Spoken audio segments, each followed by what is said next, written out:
Section 7.2, example 5, finding a tangent line. So find the equation of the tangent line at the curve defined at the equation x of t, y of t, all of this stuff. Ooh, when t is equal to 2. Okay, so let's kind of think of Calc 1. What were they talking about when they were talking about tangent lines? So we had our graph, whatever. So let's say this right here, we were looking at this line right here. So what is the slope of that line at that particular point? So here we would say like x is equal to a. We have the point, the function itself, we're going to get a point from. And we're going to get the slope here, like the actual slope of the line when we take the derivative of the function. So let's let's map out a plan of action for this. So we have y minus y1 is equal to m times x minus x1. So this is the equation of a line. So equation of a line, and the things that we're going to need are going to be y1. So the point, like x and y, so we're going to need the y part. So that's like our first thing. We're going to need y1. We're also going to need the slope. We'll put this down here just because x1 kind of matches with what we're going at there. All right. And now we kind of know where we could find these values too, right? So y1 we're getting from the original function. Not the original function because we have parametric equations. So what we're going to do is find our y1 when we plug it into y. We're going to find x1 when we plug it into x. We're going to find the slope. Oh, we're going to have to find the derivative before we do that. So there's a little bit more work. So let's put a little pause. Get it? A little pause on this one. And let's find these two first. And once we have all of this, we're able to find the equation of our line. So y1 first. They also give us our point. So when t is equal to 2. So what we're going to do is find y1 first.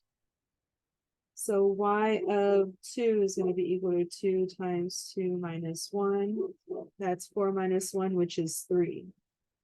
Perfect. The next thing we're going to find is x1. We're going to plug our point over here in for x. So x of 2 is going to be equal to 2 squared minus 3. 4 minus 3 is 1. And now for the slope. We actually have to find the derivative first. And once we find the derivative, we could plug 2 in and get our value. So let's find the derivative. So a little bit more goes into that. So we have x. We have x is equal to t squared minus 3. Dx dt is going to be equal to 2t. All right, simple as that. Let's find dy dt. We have y is equal to 2t minus 1. Dy dt is going to be equal to 2. When we combine those two, we have dy dx. That's going to be equal to dy dt, which is 2 divided by dx dt, 2t, which ends up being 1 over t. Now that we have the derivative, we could find the value. We could find the slope of any part of that line. So here the slope of that line was at t equals 2. So we're going to plug 2 in. So what we'll say is m is going to be equal to 1 over, or you could think of like,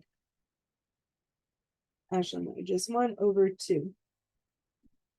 All right, we have that 1 over 2.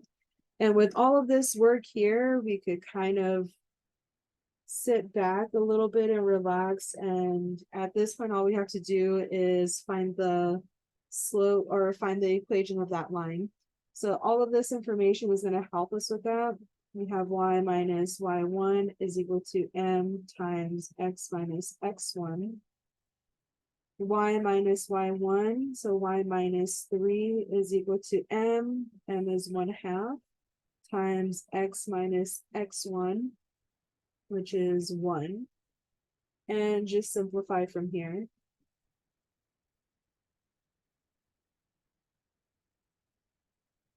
Y is equal to 1 over 2x. And then we have that negative 1 over 2 plus 3, which is a negative 1 over 2, plus 6 over 3, which gives us 5 over 3. So plus 5 over 3. And guess what? That's it. It's perfect. We don't have to do much else other than this. Yeah. If you have any questions, please feel free to ask. Otherwise, bye.